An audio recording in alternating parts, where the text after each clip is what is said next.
Oh, who was the most meaningful person outside of your son that got you out of it?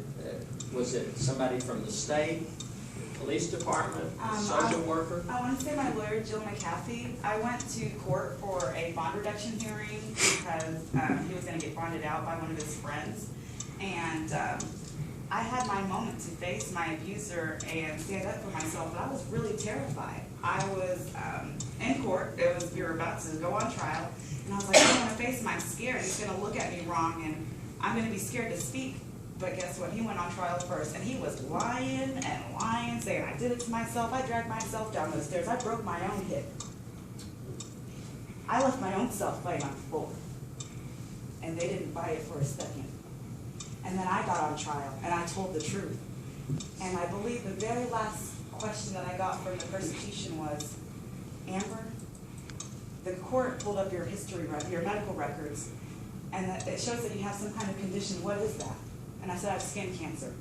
And I'm already fighting for my life, so I shouldn't have to fight my husband for it. And I won. The judge banged the gravel, and she said, no bond reduction, put him in jail for longer.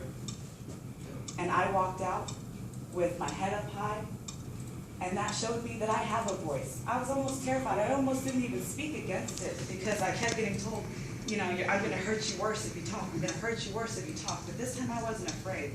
And it took me in that moment to realize that I'm stronger and better than that.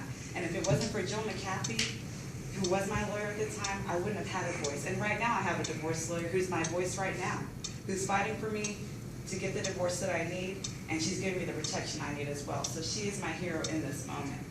And I really appreciate that question. Thank you. And thank you for listening. Oh, I have another question. Yeah, sure. It's on there. That's fine. I don't tell them. Chunky man speaks.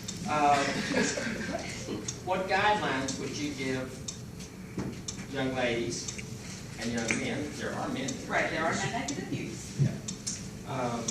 In picking mates.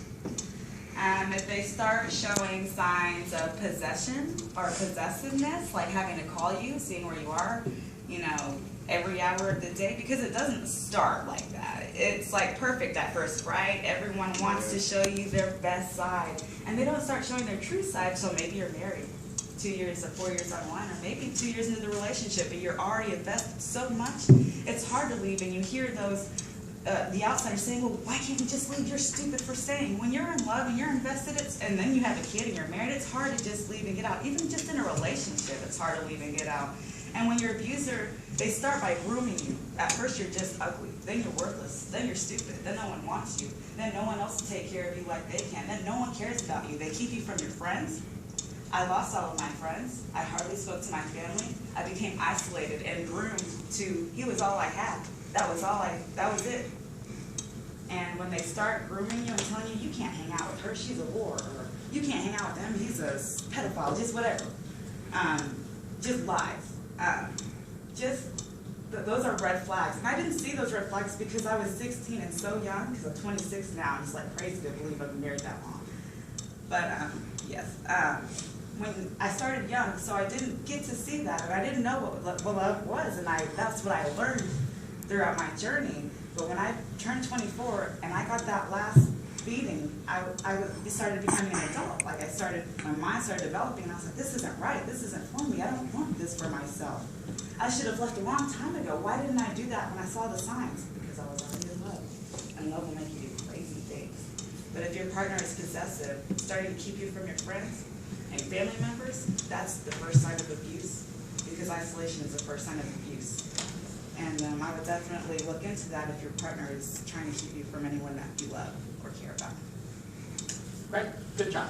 Thank you. Good job.